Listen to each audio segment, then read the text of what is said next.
Hello, and welcome to Beyond the Deal, where we discuss business, entrepreneurship, and commercial real estate. My name is Lacey Labs, and I'm here with Laura Martin, your co-host for this show. Today, we met with Judy Striewig, a certified general appraiser and co-founder of JSR Appraisal Group. Judy has spent her professional career in a key role for real estate deals, appraising property, and all that's involved in the process. Tune in to this episode to hear more about Judy's entrepreneurial journey, the property appraisal insights that she shares, her future plans in business, and what advice she would give to younger entrepreneurs. Judy, welcome to Beyond the Deal. Thank excited you. to have you here. Thank you. I'm very excited to be here. Wonderful. Let's start by you telling us a little bit about yourself and how you got started in property appraisal. Okay. My name is Judy Striewig, and this is a second career for me. I graduated from college, and I was a business computer science major. Oh. So I actually have more of a technical background, and I worked for 14 years in IT. Wow. It was very different then. Big mainframe computers. So don't ask me to do anything on your computers today. Sure. And so I did that for many years. And then when I had children, what made me actually switch was back then, even though IT today works from home, it was 8 to 5. With suits on, and that's how I had to go to work every day. When I had children, I loved working. I didn't want to stay at home, but there was no flexibility. Yeah. So a friend of mine was a residential appraiser. She said to me, hey, this is kind of something interesting. And so I started with her. But soon I realized I needed something a little bit more analytical, a little bit deeper. So I did venture down the path of commercial appraising. So I'm now a certified residential commercial appraiser. I became certified in 2011. I received my MAI designation in 2018. Okay. And what brought me here was the flexibility. But what keeps me here is every project is different. It's everything is good and bad. I mean, sometimes it's like, oh, what am I getting into on this one? But that's what keeps me here, the analytics, and each project's different. Awesome. What about the work drew you into it and gave you passion for it? I mean, you started this kind of like as a career switch. You wanted something more analytical. What about that fulfilled that for you? It's, again, more just we really have, if you do a good job at appraising, you're really going to get to know the property. You're going to take a deep dive into it. You're going to look at not just its physical conditions, but what income investment it could have. You're going to look at from many different angles.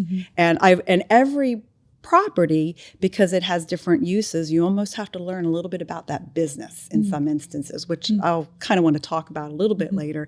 And it really does impact value. So I think it's the analytics, it's the research, the deep dive. That is what I really do enjoy about it. Wonderful.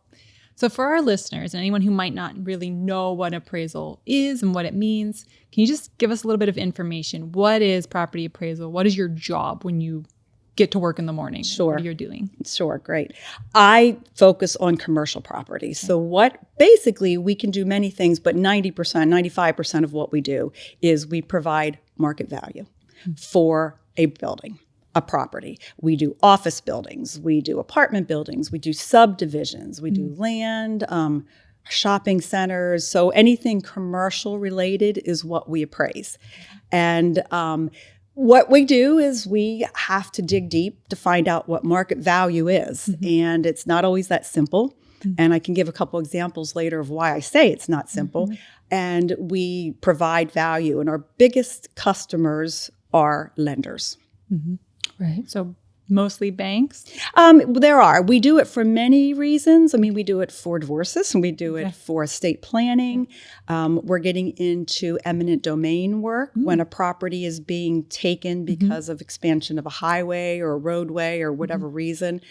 But we have focused mostly on financial lending bank work. Okay. Yeah.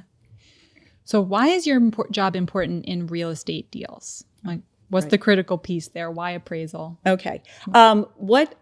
Why it's important is most people who buy property are going to go finance it.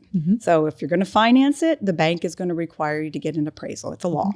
Over a certain threshold. I don't even know what the threshold is anymore, but there's a threshold. And we are going to determine how much they're going to give them to, how much they're going to loan them to for buying that property. So it is very important to the whole process. I know we're sometimes looked at as the necessary evil because, great transactions happening, buyers happy, sellers happy, but then you're like, it has to appraise. And I tried to say, hey, maybe I'm doing you a favor if I don't bring it in at that. But a good appraiser will keep an open mind. We will look at all the data, all the research. Sometimes you have to almost project into the future a little bit. That's sometimes challenging, and then say here, and we must support our number. And that's what often makes it challenging. We could say, oh, we think it's worth this much. We can't just say that. We have to have a reason, a viable, sound reason why we conclude our value opinion. So this is market value, right? Is like a piece of this. Market value is most of what we do. On occasion, for different things, we might do like value. Well, I guess I'll give an example of a value in use. So what that is not what would the typical buyer pay for it. What would somebody pay for it for that specific use? So there are a couple different kinds of value, but almost every assignment, there's very few when it's not is market value. And I did want to talk a little bit more about market value. Yeah, please. Now's a great time. So tell us a little bit more about market value. How do you determine that? What factors go into it? You said it's pretty complicated. It is. And why it is this.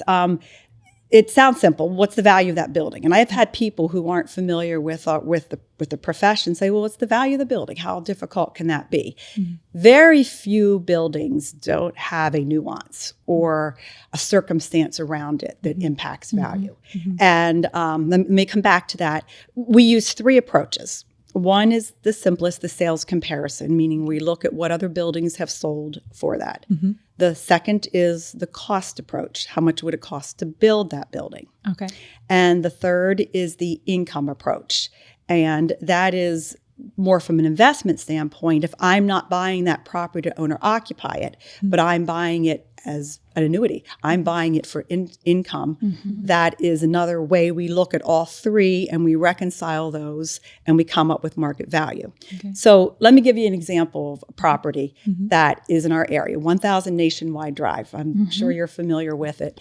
It is a 165,000 square foot office building off of 81 over in Dauphin County. It sold in 2016 for $23,350,000 approximately. Now, the circumstances around that sale were Nationwide owned the building. They sold it to an investor and said, I will lease this back. I will lease this back for 10 years. I don't know if it's 10 or 12 years. And so you pay me this much, $23 million. I will lease that building for the next 10 years, and you're going to have a steady income stream. And then at the end, you're going to have the building. And we could re-up our lease or we could leave. Then COVID hit. And every single Nationwide employee now at COVID and continues to work from home. So they jumped out of their lease. They did have to do some buyouts, but they got out of the lease. The building sold in 2021 for $5.5 million. From 22 to 5.5. Yes, $23 million to 5.5. What's market value? Because of the loss of the income. The loss of the income. Now it's a vacant building. It's been vacant since 2019. They've been trying to sell it, lease it. There's no takers.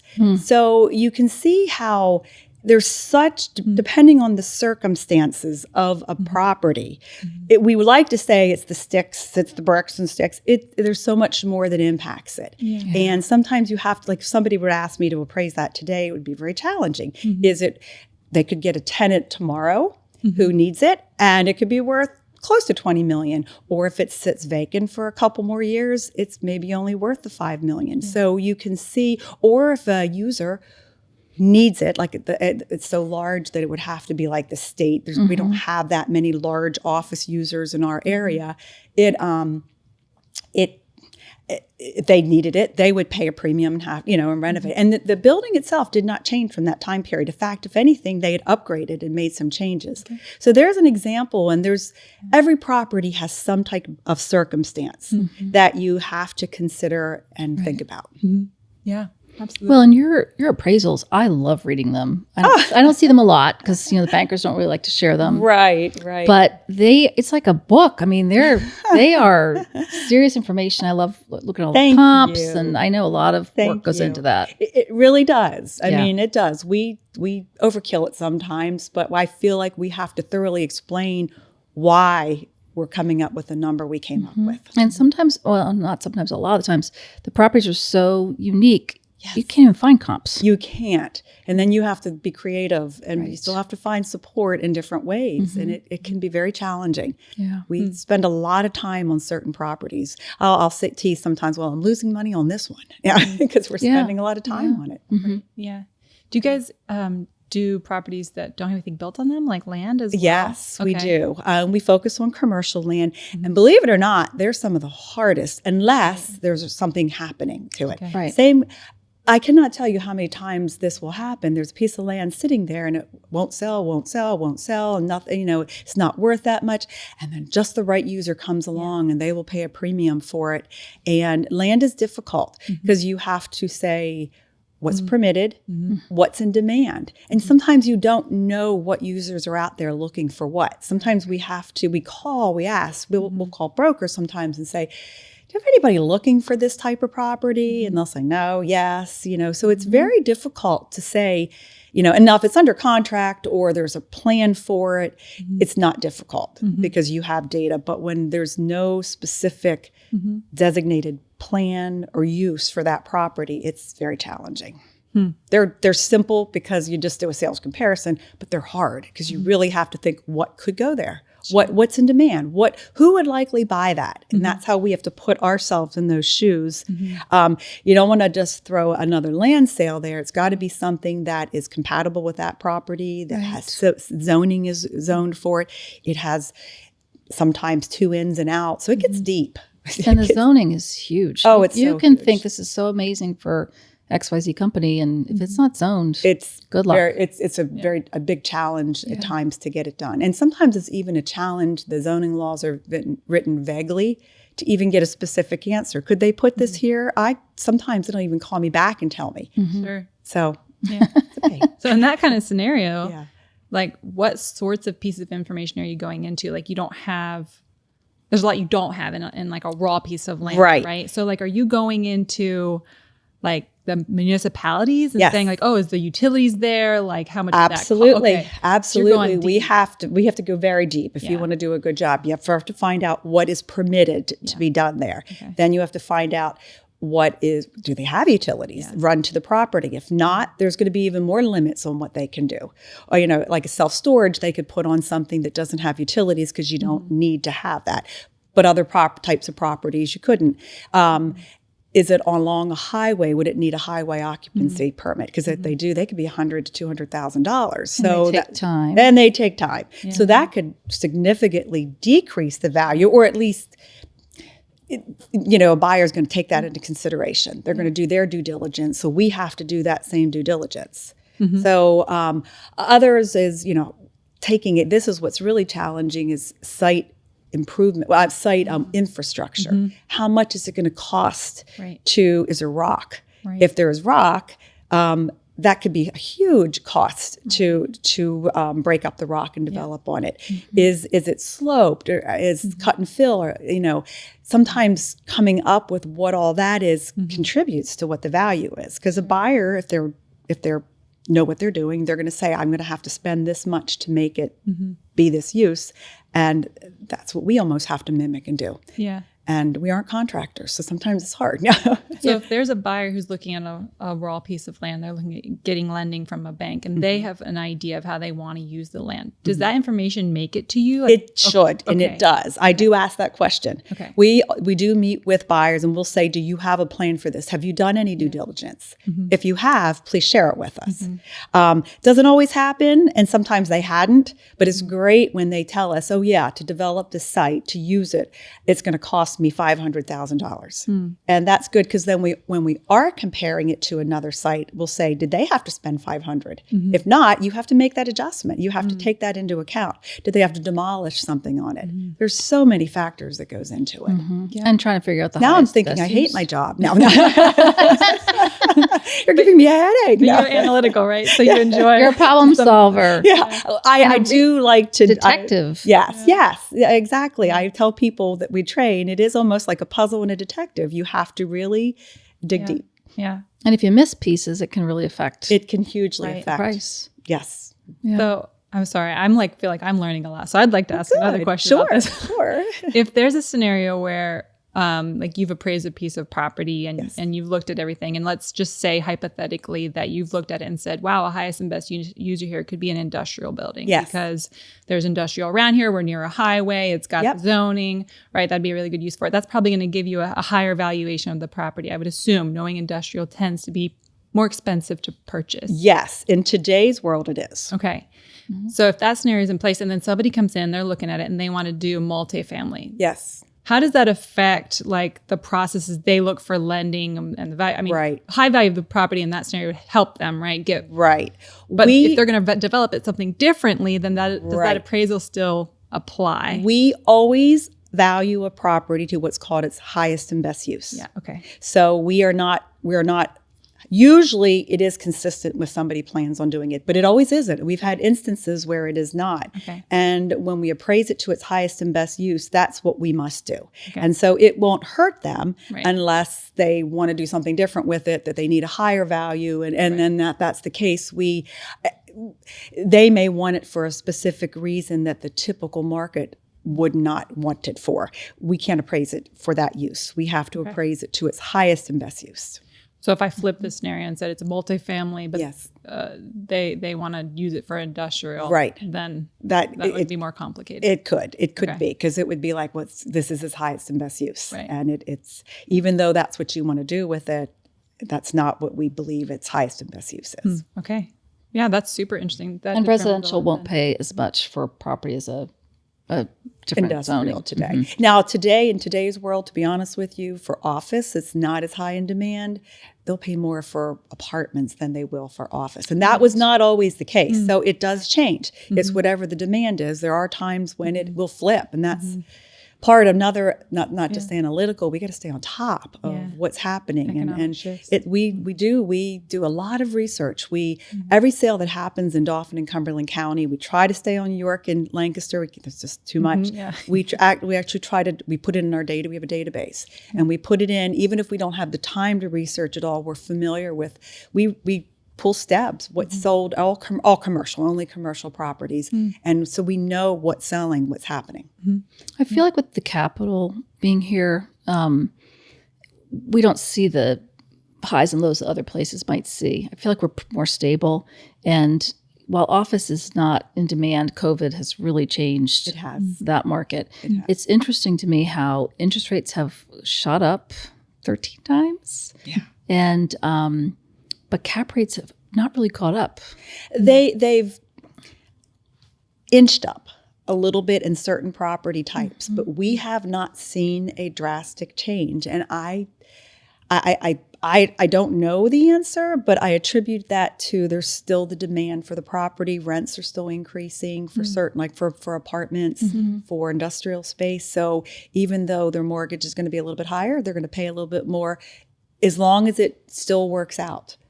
I don't think we're going back to 3 and 4% anytime in the near future. I'd love to see it stabilize between 5 and 6. I think that's a good, healthy rate. They say you should, been reading up recently on some things, and they say you should marry the property and date the rate. Yes. Because the rates, something I read said there was like 22 years where interest rates just went up, like 7%, didn't go below it.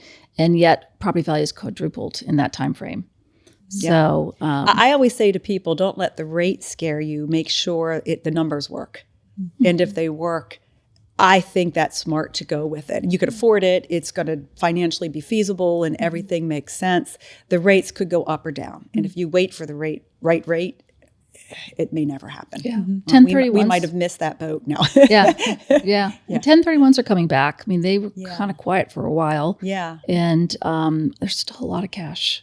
There is a lot of cash. And so we have seen a fair amount of cash deals where the interest rates are not impacting anything. And that plays a role as well, too. Yeah. It's interesting. So if someone's not looking for lending, are you still part of that deal? Like, do they still get appraisal? Oh yeah, we do appraisals for divorces, for estate planning, partnership buyouts. We do appraisals for oh goodness, what are some of the things we've done? We do them for just about any reason. Well, sometimes people just want to say, "Hey, I'm planning my future. I want to get an idea of what my building's worth." Yeah, and we'll do them for those as well too. Yeah. Okay. What kind of I know it varies, but like, what's the lead time now on a commercial appraisal? When it was crazy 2 years ago, we were up to 40 days. Okay. And we're between 20 to 25 days on average right now. It's not as crazy. We've still been busy. It's not like we're sitting around with nothing to do, but it has slowed. And I'm very thankful that it slowed. We were working, I don't think my whole team, we couldn't have kept up the pace much longer, what we were doing. I had a job would come in for bid and they'd say, "We're not doing it." I'm not doing it. Like, okay, all right, already. And I felt bad because people were saying, "Please take this job on." And it was for 2 years, we went that strong. And it was really, we were working nonstop. Wow. So we needed a little breather. So this is kind of nice. Yeah. So in your office, is it kind of a collaborative team effort to do an appraisal? Is. There's 4 appraisers who work in our office and 1 administrative person, office manager, who does a lot for us. She pulls deeds. She does a lot of the puzzle piece gathering, and then we put the puzzle together. But before a report goes out the door, somebody else proofs it and looks at it and questions if it's not always questioning you're right or wrong, but like, I'm not understanding what you're saying here, because it's easy to do. You know in your head what you want to say, but sometimes I'll read something I wrote and I'll be like, that doesn't even make any sense. I try to put things aside for a day or two because it's so fresh in your brain. You know what you want to say. It doesn't always come out in words that way. So Well, and the other thing that I think that a lot of people don't know is, as a realtor or as if I have a client, a buyer, we don't get to choose you. I know. It's the bank. It is. And it's all kind of anonymous. It's very anonymous. They do it that way on purpose, I guess. And if you're a buyer and you're going to a bank, you're going to get to see, here's what the fee is and here's the time it's going to take to deliver it. And that's all they get to see. So they don't get to pick us per se. So it definitely, and I shouldn't say this, but we've had people call us and say, "Well, which one are you?" I'm like, I can't tell you. But a lot rides on it, like on our side. It does. I know. And I feel bad, and I do want to help, but you can't. I can't. It's an interesting system, though. It's tough. And what's even worse is if the bank hires me, I am not allowed to tell the borrower the number or the information. The bank has to tell them, or they can give me permission. And there's been times when people are like, "I want to ask some questions," and the bank will say no. I'll be like, "Look, let them. I don't mind talking to them, and they're to protect us." But I feel like I want to hear what you have to say. Maybe you have something to tell me that I did miss. If you do, I'll listen to it. Now, sometimes they don't. More often than not, there's nothing. But there might have been a time or two when somebody's like, "Well, did you consider this?" I'll be like, I did not consider that. And I do ask the questions. When we talk to a buyer, I will say to them, if they sometimes they'll say, "This is what I think it's worth," and I'll be like, "Well, I didn't do my research yet, so I can't answer that. And I can't tell you anyway." Right. But if I find that I'm really struggling with it, I'll ask the bank, "Do you mind if I talk to them and say, if you think it's that, can you tell me why?" And I've done that. And there's been times where they have nothing to give me. Right. And I'll explain to them, "Look, I hear you, but I have to support my number. I can't just say that sounds good."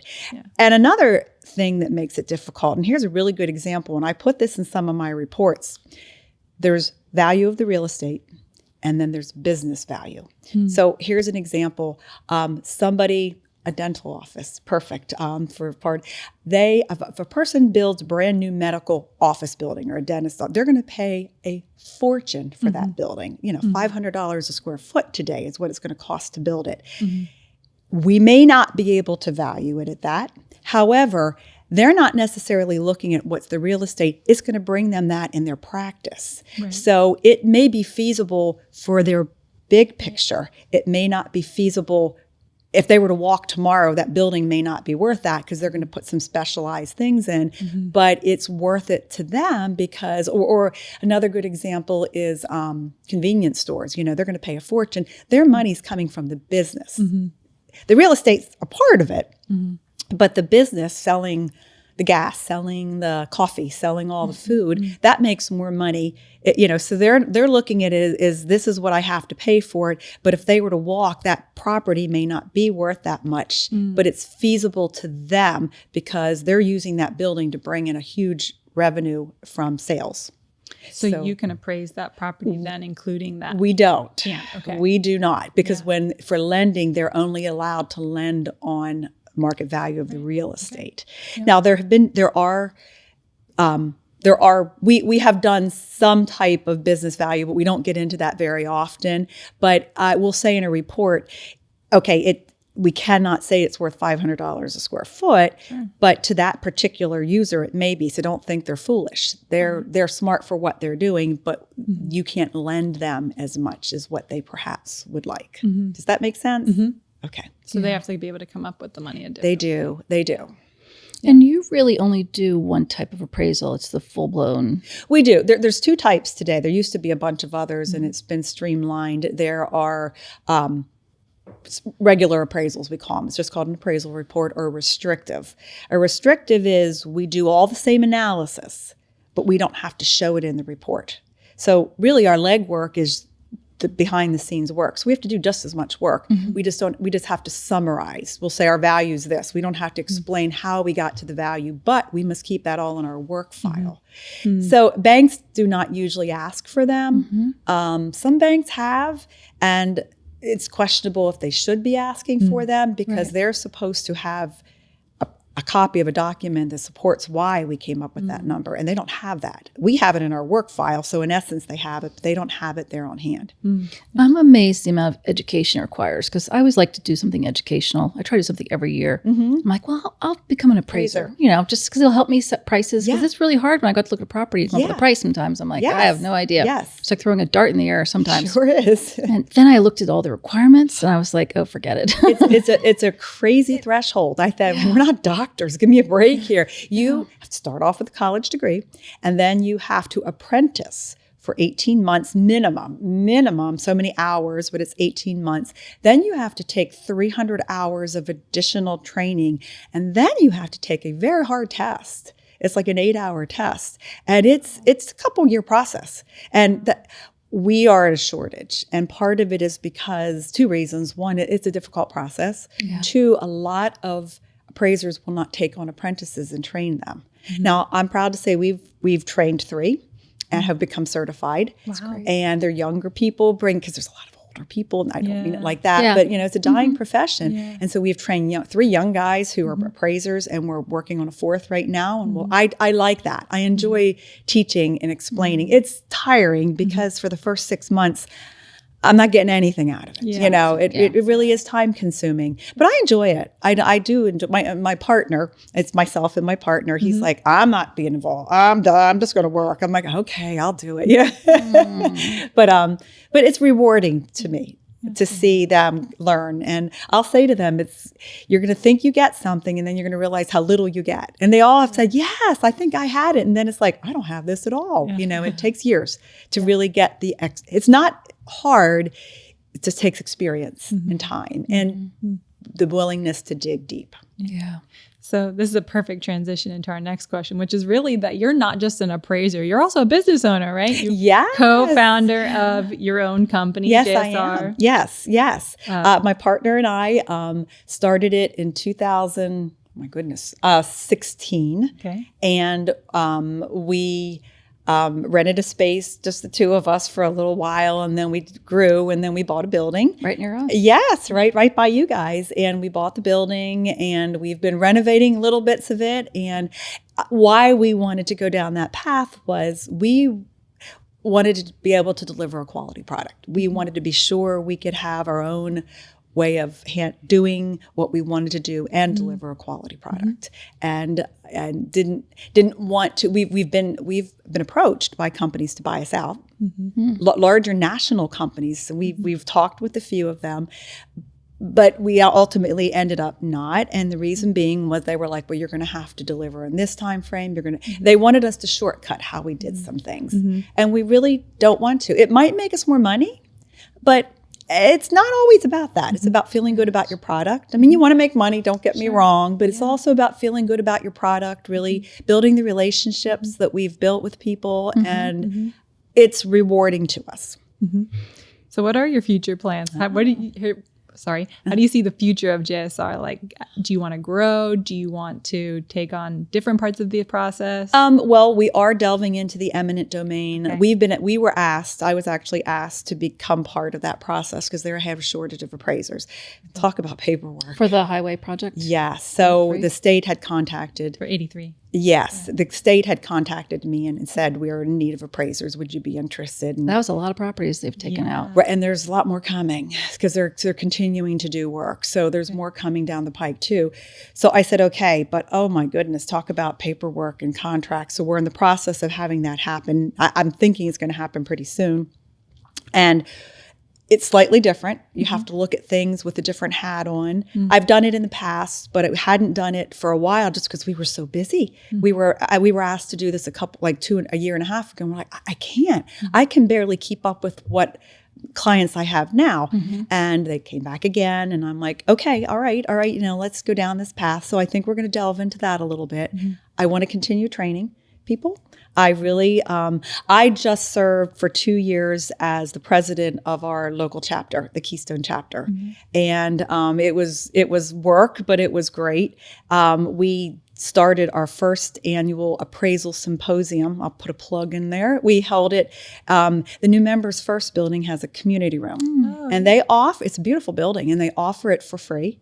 And so we held our first annual in April of last year, and we're holding another one April of this year. And what's that? Who's that for? It is for appraisers, but we have a lot of bank people that come to it who work in the lending. And we have topics like this year we're having a Fed Reserve speaker who's going to talk about the economics of it all. We have had the chief appraiser from Fannie Mae talk. Last year we had him. His name is Ray. He is the prosecutor for the state if somebody gets turned in on an appraisal report. We had him come and talk about what are some of the things that they're seeing that aren't good practices.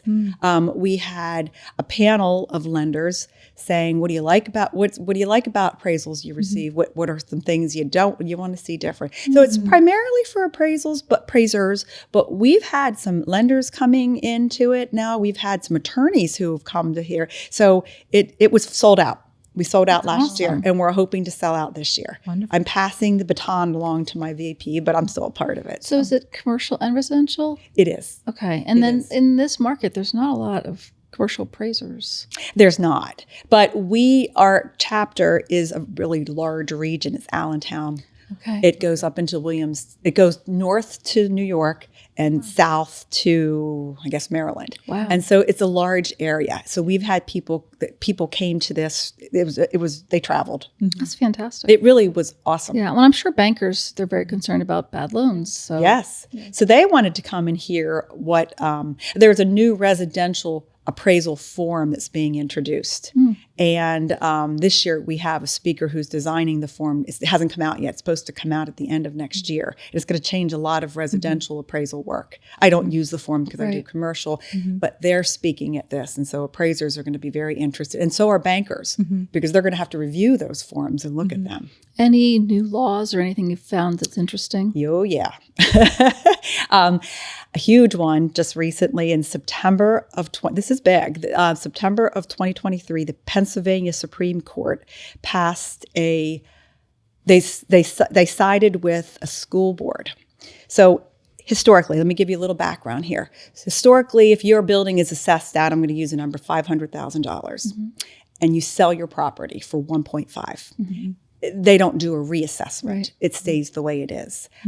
what's been happening, and it's been in court for a couple years now, and this is the first time it went to the PA Supreme Court, that a school board will say, no, your property just sold at $1.5 million, so we want it assessed its value at 1.5, which triples your taxes. Right. It's happening. It's coming. So as So that appraisal, did pass. it did.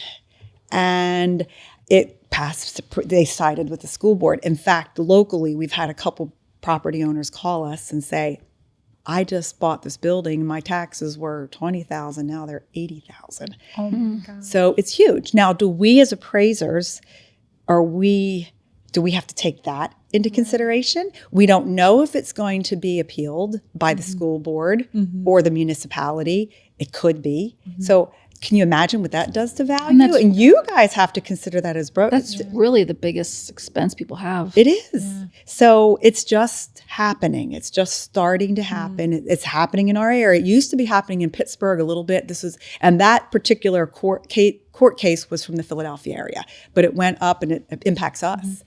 So yeah, this is coming. Well, and you can only appeal your taxes once a year, right? We can as property owners, correct. They can, I think, I'm not sure if a school board has that same, that they can only do it once a year. Well, they or usually not, have representation. When if I've gone in for hearings, they usually weigh in if they'll be agreeable to the reduction that we request. Exactly. But now they're the ones, not the property owner, coming in and saying, look, we're only getting $20,000 out of you. We feel we should be getting 80 because you just paid triple for your, math's not completely right. And they want appraisals too. Are you doing appraisals for tax appeals? We do a lot of tax appeal appraisals. Yeah, I shouldn't say a lot, but we do a fair amount. We will be fair. If a property owner comes to us and it's a stretch, I'm going to say, I'll look at that. And I know it's a fine line to say, I'm not going to do a tax appeal if I don't feel it's warranted. We only do those because I'm not going to take this.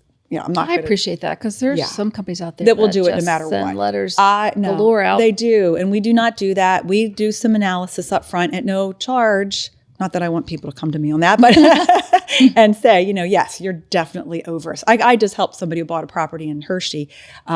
They were so overassessed, and they had purchased it, and so I reduced his taxes by like $50,000 a year. Wow, it was huge. Huge. So, well, what I see a fair amount is nonprofits don't ever look at their taxes, and then the buyer has to pay it the first year until they get an opportunity to appeal it. Exactly. And it could be substantial. We do have a section in our appraisal reports that analyzes taxes and says you're within a reasonable range of the assessed value. You're way low, so don't go get an appeal or warning, or you're higher, and we suggest you do an appeal.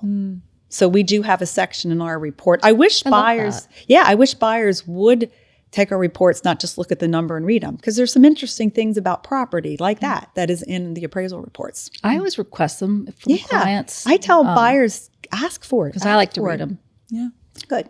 Or education. Maybe that's going to fit in here with our next question. Yes, because we're going to ask you, what advice would you give to a young business owner looking to do their first deal? Like, what sorts of things should they look for, or how can they participate in that well? I guess do your research. I mean, it's not no magical answer. It's more, understand what you're doing. And if you don't, find out. Don't be afraid to call brokers. Don't be afraid to call other appraisers. I have appraisers calling me and I share information. You might get a jerk here and there, but I think most people will share information with you. Dig, find out, educate yourself. And if something doesn't make sense, don't just say, oh, okay, understand why it's not making sense. So I guess what I would say is be ethical, be fair, be respectful, and do your homework. And just what I tell my kids, So, and if you do that, I think it will pay off. Any of your kids interested in the business at all? No. No, my daughter wants to become an EMT and my son wants to get into finance. So kind of, but not my stuff. He wants to make millions quickly. So. Don't we all? Exactly. I'm like, good luck with that, honey. Okay. We have one last question for you, Judy. If you could go back and start your career over, but have all the knowledge and experience that you had, is there anything that you would do differently? Two things. One, I would have bought a lot of property in 2007, 2008. Seriously? I bought one or two, but I would have bought so many more properties back then. I'm sure most of us think that, like, why didn't I buy more things? It's hard to believe what things are worth now. Crystal ball. You know, you never knew, but I would have bought more properties. And another thing I have struggled with, and I do struggle with, is the work-life balance. I throw myself into a project sometimes and it'll be 11 o'clock and I didn't even go home yet. And I'm like, you know, so I struggle with that because I enjoy it. I think that's part of it. I'm not going to work. It's good. But then, you know, like I'm supposed to go out to dinner with friends. I'm like, oh, I don't want to go out to dinner with friends. I love my friends and go to dinner. But then I'm so involved in a project that it's more cumbersome to me. And I don't want it to be that way because once I get there, I have a great time. Right. That's where I want to be. But I struggle with that balance. So I would ask, you know, a couple things. I would have bought more property and continue to try to find a better balance. Very wise. Okay. Yeah.